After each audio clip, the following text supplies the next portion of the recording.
Buen día. A continuación vamos a dar a conocer el análisis de 3 casos para la actividad de patologías neuropsicológicas. El grupo está integrado por Andrea Jimena Costa Beltrán, Andrea del Pilar Duarte, Paola Rodríguez y quien les habla, Angie Lorena Castellanos. Esta presentación es para la docente Egna Gaitán. Vamos a dar inicio con el primer caso. Este primer caso es el fragmento del marinero sin memoria. Este caso nos habla del paciente Jimmy, es un hombre de 49 años, aunque él cree tener 19 años. Su apariencia es saludable, es cordial y es un buen conversador. Ingresó a la residencia por episodios de pérdida de memoria con estados de confusión y desorientación. El paciente habla de su nacimiento, de su lugar de nacimiento a detalle, de su época escolar y muestra mucho entusiasmo al contar que prestó el servicio en la Marina desde 1943. Allí él se desempeñó en el manejo de radiotelegrafista y el manejo de submarinos. Jimmy estuvo en la Marina hasta 1965. Para el informe de Belubi, Jimmy ya contaba con un diagnóstico previo de cirrosis. Él ingresó en 1970 por episodios de confusión y angustia que dejaron déficits en su memoria. El paciente está atrapado en un momento específico del pasado. Él está atrapado en 1946. Él padece del síndrome de Korsakoff. El paciente padece del síndrome de Korsakoff, el cual se manifiesta con amnesia retroactiva, que le impide que su memoria avance y almacene nuevos recuerdos. Esto también le ha ocasionado la incapacidad para reconocer personas que ve constantemente. Él retiene la información tan solo por segundos, o perdón, él retiene la información tan solo por minutos. Sin embargo, conserva funciones cognitivas del lenguaje y mentalidad lógica. También puede ejecutar tareas rápidas y claro está que para que él ejecute esas tareas rápidas tienen que estar dentro de sus intereses y conserva su habilidad de mecanografía. En conclusión, el síndrome de Korsakoff que padece Jimmy es producto de su alcoholismo crónico, dañando estructuras como el tálamo y los cuerpos mamilares, que le han generado una amnesia anterograda y retrograda severa, que dejan que el paciente esté adherido en el pasado sin la posibilidad de consolidar nuevas memorias. Este caso también demuestra cómo los factores de riesgo, como el consumo excesivo de alcohol, pueden desencadenar daños cerebrales irreversibles. A continuación, los dejo con mi compañera Jimena, que les va a dar más información sobre este caso.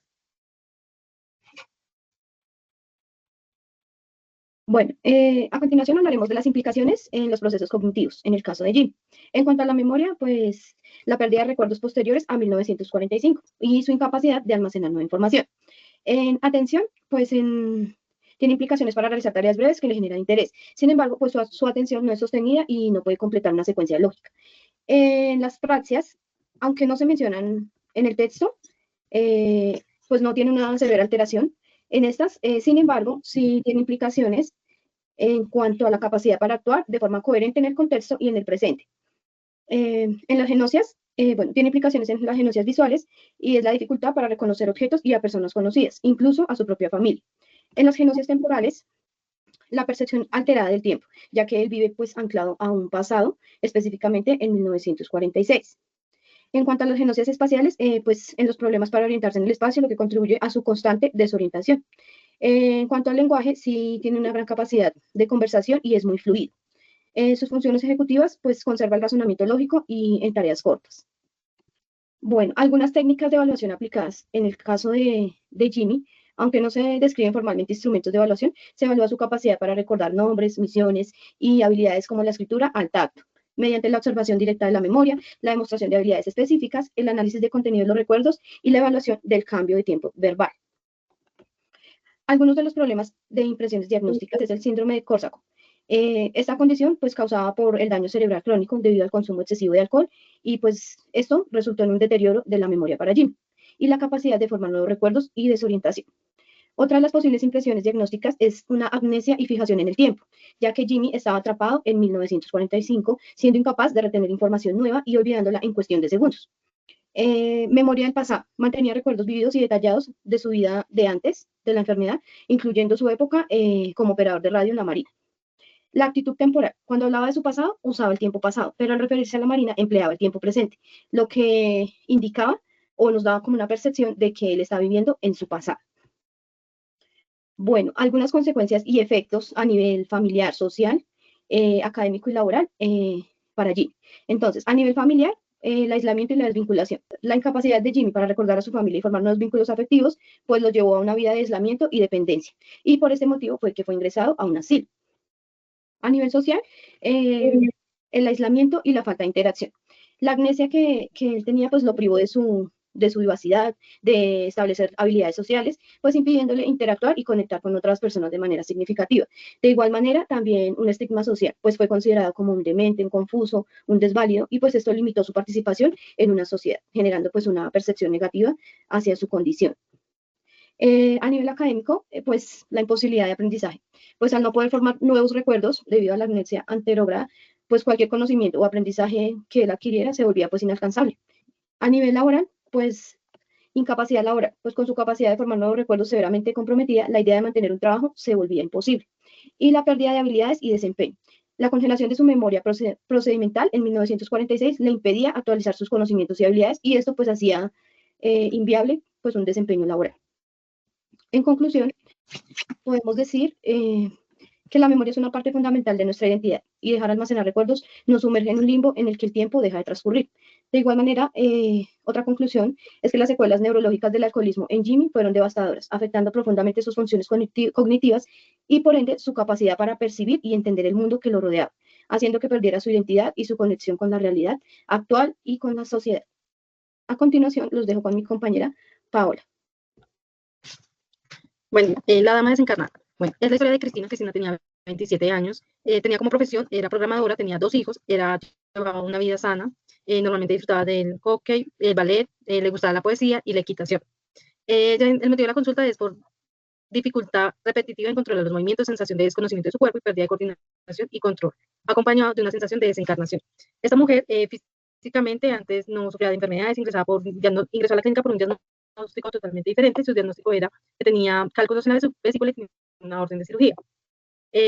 Todo procedió porque la noche anterior a su cirugía ella tuvo un sueño premonitorio en el cual visualizaba que perdía el control de la movilidad de su cuerpo.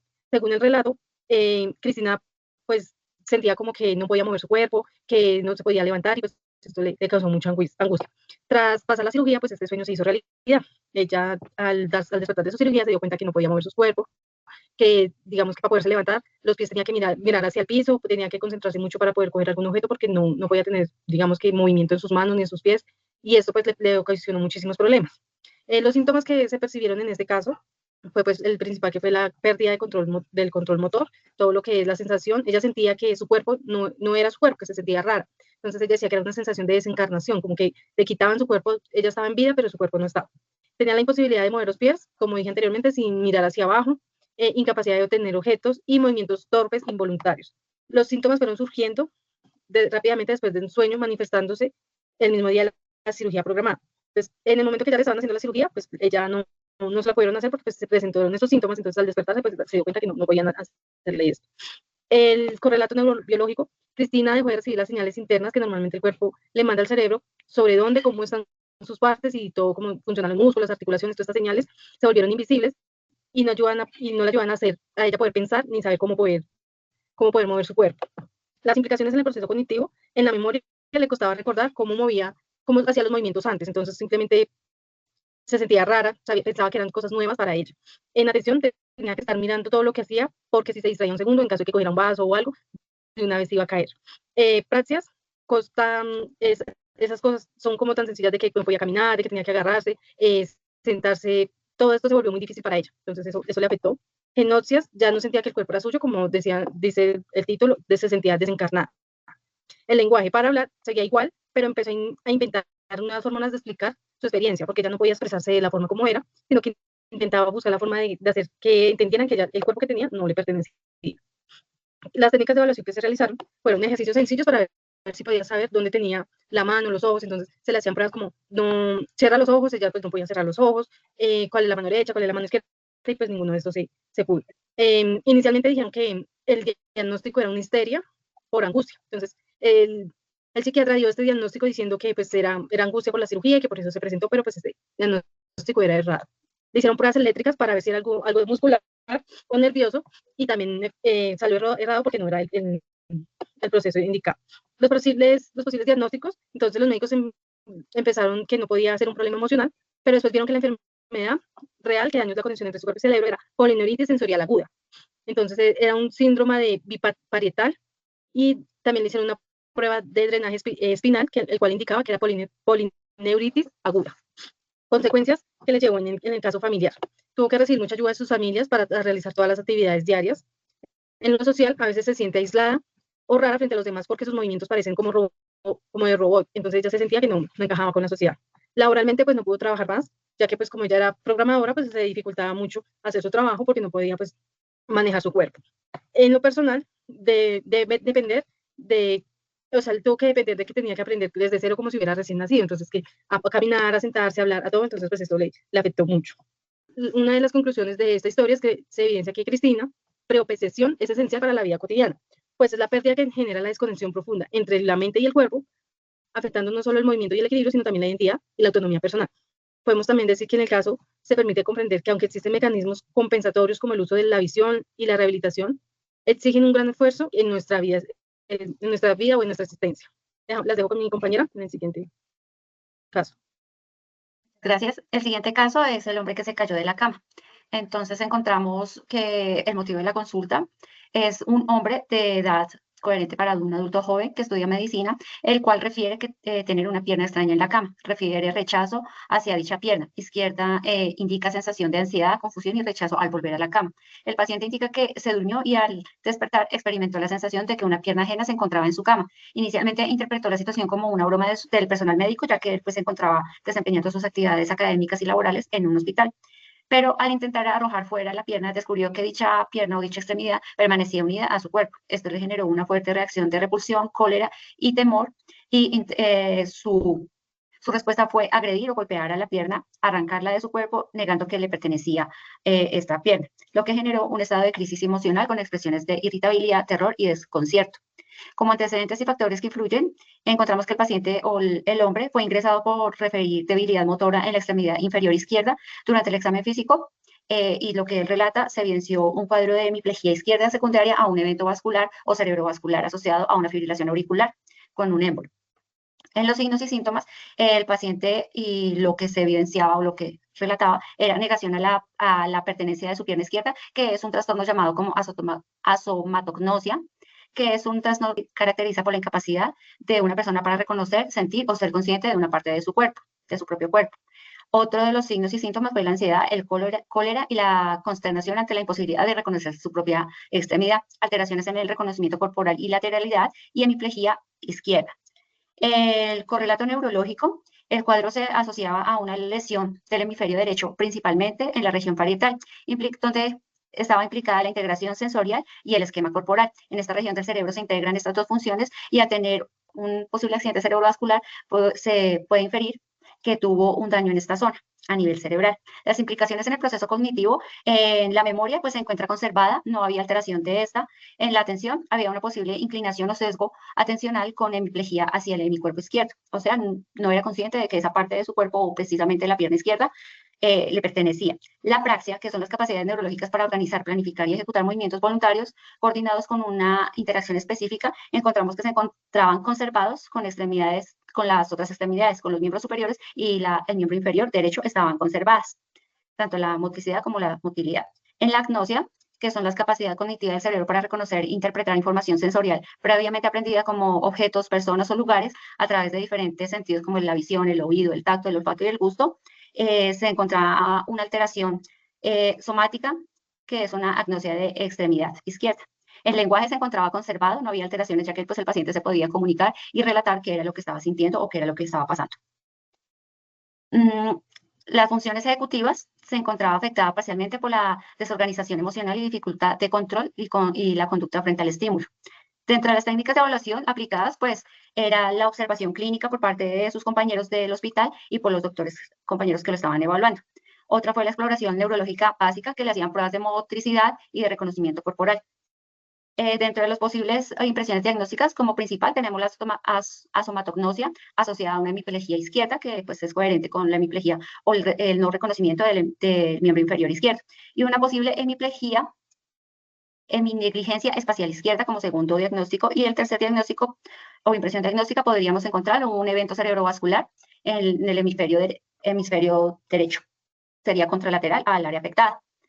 Las consecuencias o efectos. A nivel del núcleo familiar puede presentar una incomprensión del cuadro, dificultad al adaptarse al adaptarse a la nueva situación del paciente y una posible sobrecarga en las personas que lo acompañan en su núcleo familiar. En su entorno laboral y académico se presenta una somatognosia generalizada y una incapacidad motora y cognitiva que le impide autonomía y desempeño ya en su rol laboral y social. Y el paciente a nivel personal pues cursará y cursa con eventos de ansiedad, desorganización emocional y pérdida de confianza en su propio cuerpo. Dentro de las conclusiones de este caso podemos evidenciar que es de vital importancia realizar un excelente examen físico y psicológico que permitan evaluar todas las esferas neurológicas del paciente para dar un diagnóstico más efectivo y por ende un tratamiento.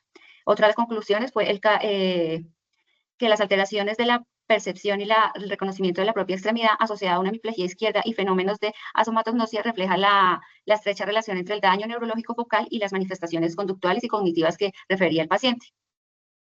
Estos eran los 3 casos que queríamos presentarles. Muchísimas gracias.